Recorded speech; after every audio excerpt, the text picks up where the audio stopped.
আসসালামু আলাইকুম মুরব্বীরা, সবাই কেমন আছেন? আশা করি সবাই অনেক ভালো আছেন। আলহামদুলিল্লাহ, আপনাদের জন্য সব সময় দোয়া রইল আমাদের প্রবাসীর পক্ষ থেকে, বাড়িওয়াস পেদের পক্ষ থেকে। আমার অনেক অনেক মানুষে কমেন্ট করেন, ইসমাইল ভাই কবে ট্যুরিস্ট ভিসা খুলবে, ডুবের ভিসা কবে খুলবে? আমরা কাগজপত্র সব কিছু কমপ্লিট করে রাখছি, এখন আসতে পারি না, এখন কিভাবে বুঝবো, কিভাবে আসবো? তা আপনাদের জন্য আমার এই ভিডিওটা। আমি ছোটো মানুষ একটা কথাই বলবো, সত্য কথাই বলবো। জানুয়ারি মাসে প্রথম বছরে, নতুন বছরে নতুন কানুন দিতে পারে দুবাই, আরব আমিরাতে, এমরাতে নতুন কানুন দিতে পারে। তা আপনারা আমার বাড়িওয়াশ পেজটাকে ফলো দিয়ে রাখবেন। সবার আগে ভিডিওটা আপনাকে দেবো ইনশাল্লাহ, সবার আগে ভিডিওটা আপনার পাবেন।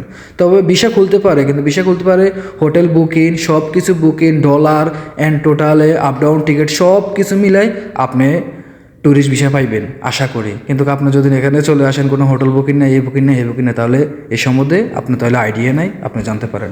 আর দান্দাবাজের হাতে পড়বেন না, সব হইলো দান্দাবাজ। যত রকমের দালাল দেখছি সব দান্দাবাজ, বুঝছেন? এই ডুবাই অভিজ্ঞতা হয়ে গেছে, আমি বহুত দালাল দেখছি, বহুত দালাল। আমি মনে করব না, আমি আবার এই কথা আপনাদেরকে বলবো না যে আপনারা আমার সাথে কথা বলেন, আমার সাথে কাজ করেন, আমি আপনাদেরকে বিষয় দেবো, ভিজিট দিব, আপনারা আমার সাথে কথা বলেন, বাস টাকা দেন, এই করেন এই করেন, এই সমস্ত ফালতু কথা আমার কাছে নেই। আমার সাথে যদি কাজ করতে চান, স্ক্রিনে আমার দেওয়া নাম্বার আছে, যাচাই বাছাই করি, ভিসা হাতে যাইব, সব কিছু হাতে যাইব, আপনার সব হাতে যাইব, কাগজপত্র সব হাতে যাইব, তারপর আমার টাকা দিবেন, আমার হাতে টিকিট পাইবেন, বিমানের টিকিট পাইবেন, সব কিছু কমপ্লিট হইব, তারপরে টিকিট পাইবেন, তারপর আমরা টাকা দিবেন। যদি এরকম ভালো লাগে আমার সাথে ট্যুরিস্ট বিষয়তে আমার সাথে কথা বলতে পারেন। আশা করি সবাই ভালো আছেন, সুস্থ আছেন। আমার পেজটাকে ফলো দিয়ে রাখবেন, সবার আগে যেন ভিডিও আপনার কাছে যায়। যারা আসার জন্য প্রস্তুত আছেন তাদের জন্য এই ভিডিওটা। ওকে, ভালো থাকবেন। আসসালামু আলাইকুম।